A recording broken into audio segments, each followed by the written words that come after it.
Okay, good day, brothers and sisters. This is Anthony Moore for your money from the Freedmen Descendants of Chicago, formerly known as ADOS Chicago.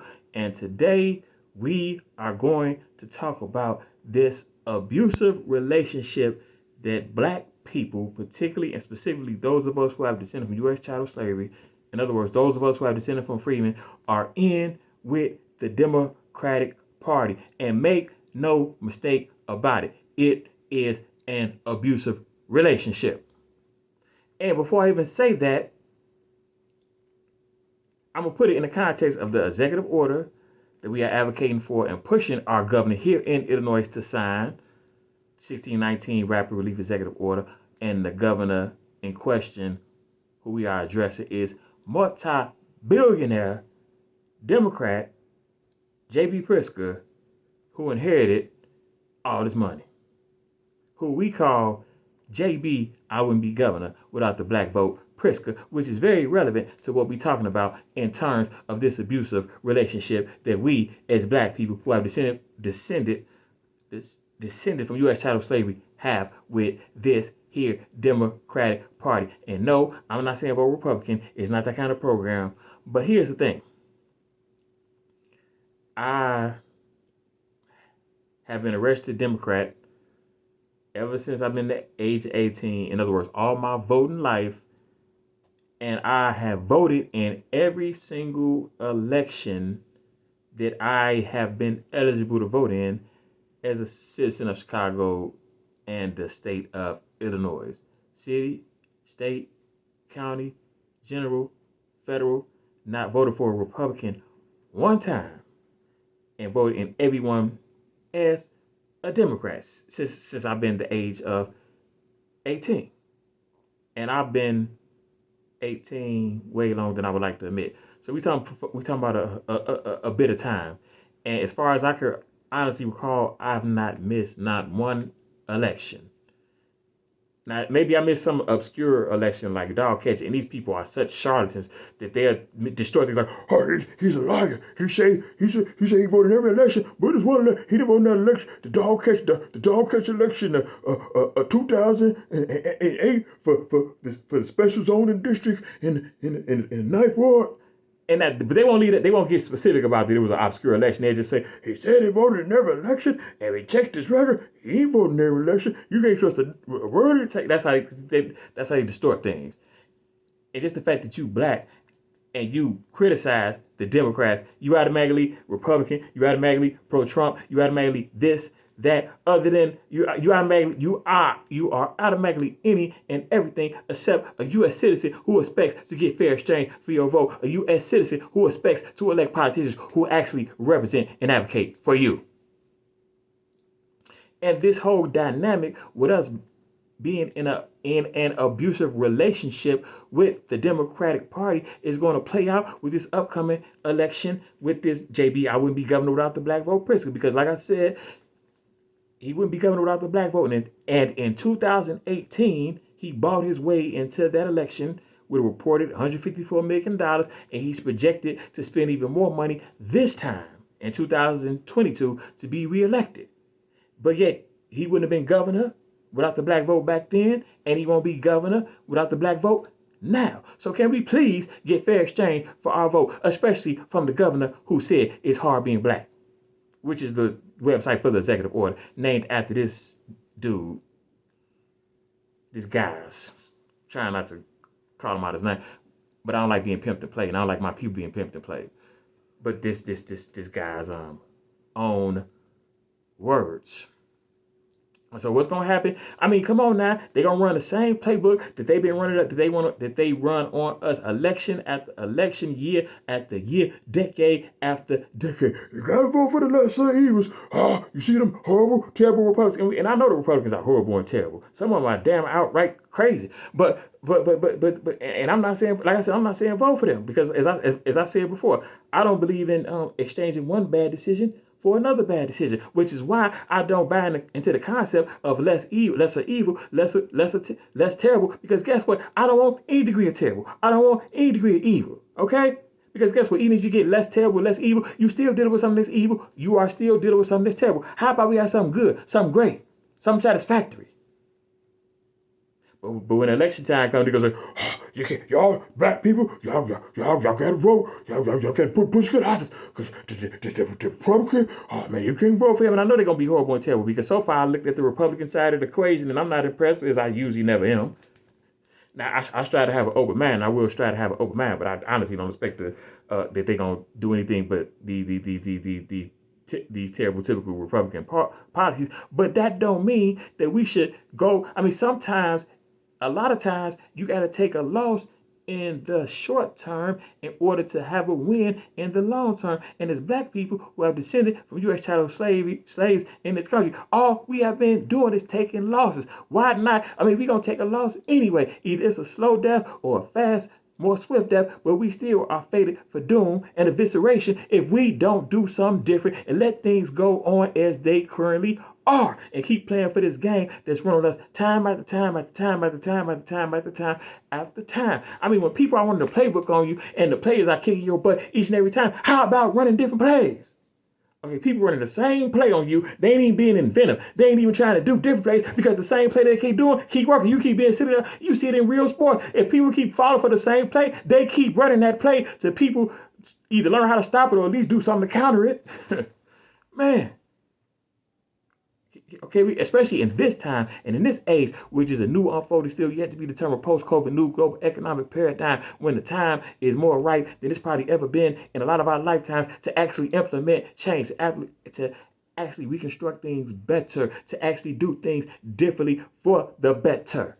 All right. But like I said, we in this abusive relationship with this Democratic Party, and this whole thing about lesser evils and this game they run on us, where they have conditioned us to accept the lesser of evils. Not only have they conditioned us to accept the lesser of evils, but we buy into the concept like it's a victory. We actually think, even though they tell us out front like, oh, well, it's the lesser of evils, it's harm reduction, it's less harm, but we actually believe lesser evil is actually good, when by definition it's still evil. I don't want lesser evil. Like I said, I want greater of good for my people.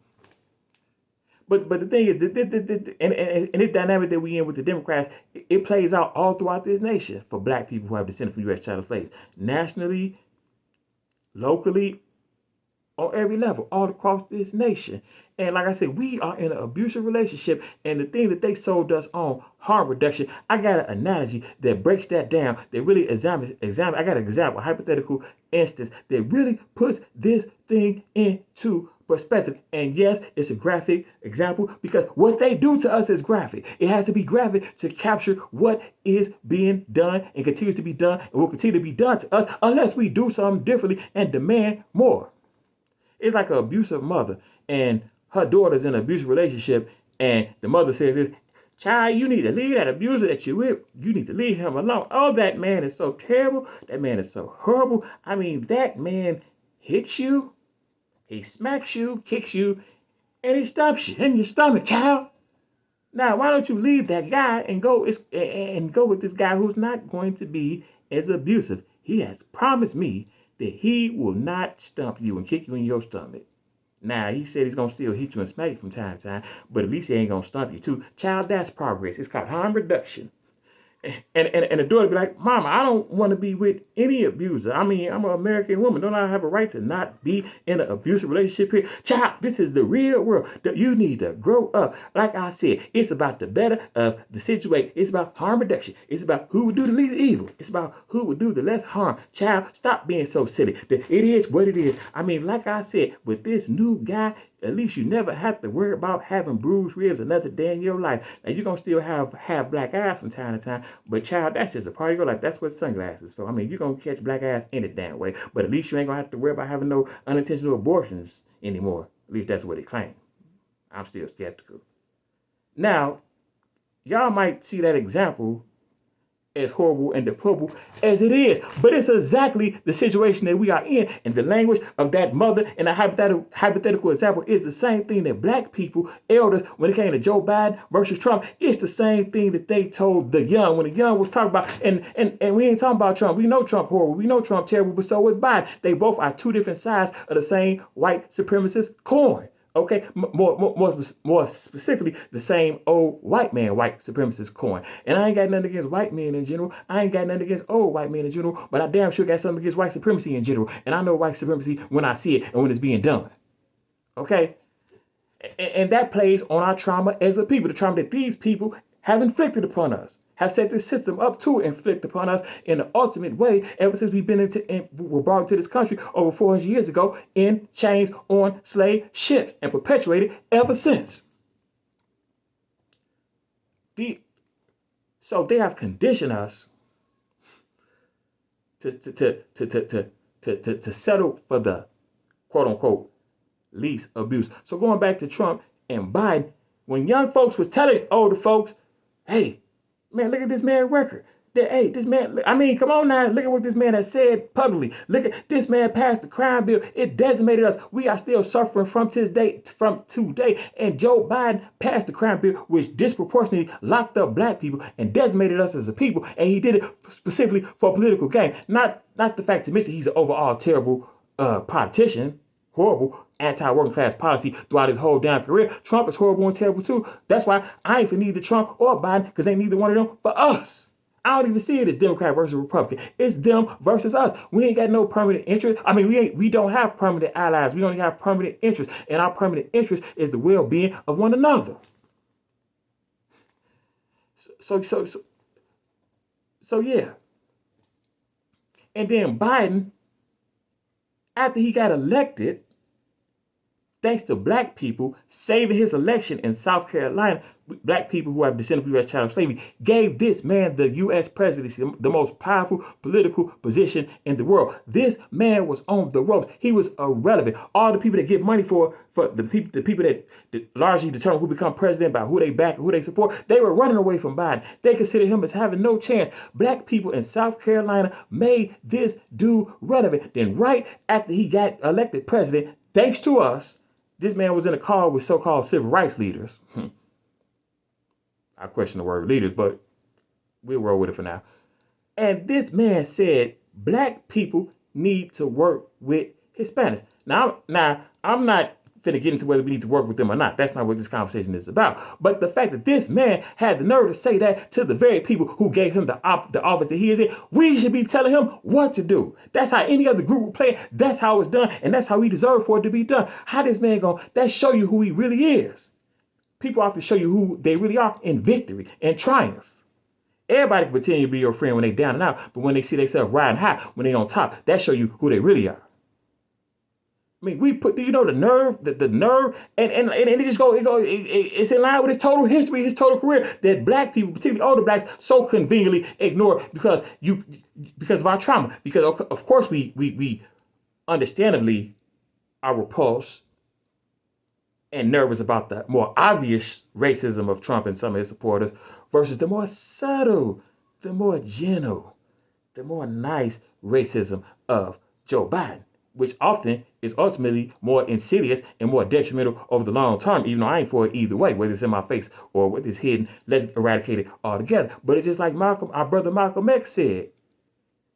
He said, I'm paraphrasing, but he said, I'd rather deal with a racist who is honest up front about where he stands than the one who comes up like an angel but is nothing but a devil. And he was getting to the more honest, overt racism of the South versus the more kind, the more gentle, but definitely just as detrimental, if not more detrimental, racism of the North. And by the way, for those of us, going back to that domestic example analogy that I gave, for those of you all who want to pretend to be repulsed by that, to act like this is not the world that we are living in, when stuff like that happens, of course, domestic violence in any regard is terrible.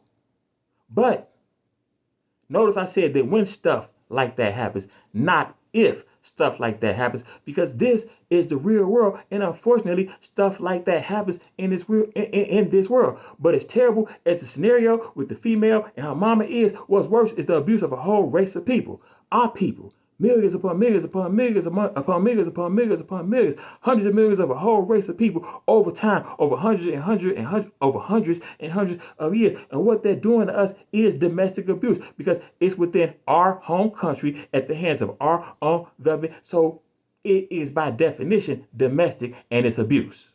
But it's not just the abuse of a few, it's the abuse of a whole race of people dating back centuries. Okay? And I'm not minimizing domestic abuse in the sense that we traditionally think of it, because we need to eradicate domestic abuse in that regard too. But don't minimize the abuse that we as black people who have descended from U.S. chattel slaves have endured and continue to endure, because that's exactly what this country by design and intentionally does. Minimize it. Okay? Don't minimize our abuse. Don't minimize what we've been through. And we not being victim, we being victor, which is why we advocate and fighting for what's rightfully ours. Because guess what? We don't want to go be subjected to this for another 400 years. Hell, we don't want to be subjected to this, and if we for another day, for another minute. And that's why we have to be on what we need to be on. And the 1619 Rapid Relief Executive Order and other advocacy reparations are things that we are due, that we are owed, that we should be fighting for. And it's ultimately what's best for this country and what's best for this world. And for those of you all who might, going back to that hypothetical example I gave with the mother and her daughter, that's the real world we living in, ladies and gentlemen. I mean, I look no further than Hollywood, aka Hollyweird. Does anybody not think that there aren't parents that have their children in abusive, outright horrific situations so that they can prosper? Well, you need to wake up and get into the real world if you're thinking like that, because yeah, you must have been born last night. I mean, there's plenty of parents and family members who put their kids and their family members out there in messed up, abusive, horrible, exploitative situations so that they could profit. Maybe mama profiting, maybe daddy profiting, maybe mama and daddy profiting, maybe grandma profiting, but some family members profiting from the abuse that they are subjecting and endorsing their family member being subjected to. And that's the same thing with all these people, these so-called black figures who they prop up, who say vote blue no matter who. You got to vote blue no matter who. They just like that abuse, those abusive parents and family members who profit from the abuse, from endorsing and sanctioning the abuse and the detrimental impacts being done on their family member and kids. That's what they do to us. They profit from the terrible and horrible and despicable things that happens to us as the people, as a group of people. So the same way those parents sacrifice their kids or whoever for their personal gain, these so-called bootlicking Negroes who they prop up sacrifice us as a whole, our people as a whole, our legacy as a whole, our ancestors as a whole, our future generations as a whole. And like I said before, these Negroes, I need to go because they need to go. Pronto, ASAP, bye, skedaddle, river dirt, any other word you could think of, bye, go. You need to be gone. And whoever think that this is not the world that we are living in, say hello to Mary Poppins for me.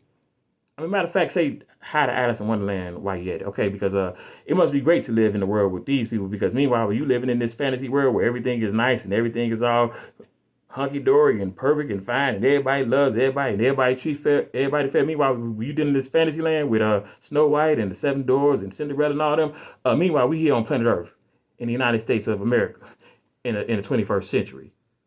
Why don't you join us, okay? So yeah, Anthony Moore for your money more. Freeman Descendants of Chicago. We also go by Freeman Chicago. Shout out to the United Sons and Daughters of Freeman. 1619 Rapid Relief Executive Order. The VITAS is a health crisis and disease bill that we help pass to help get craft. Like, subscribe, click the notification bell, click the links below in the description box. Let's go.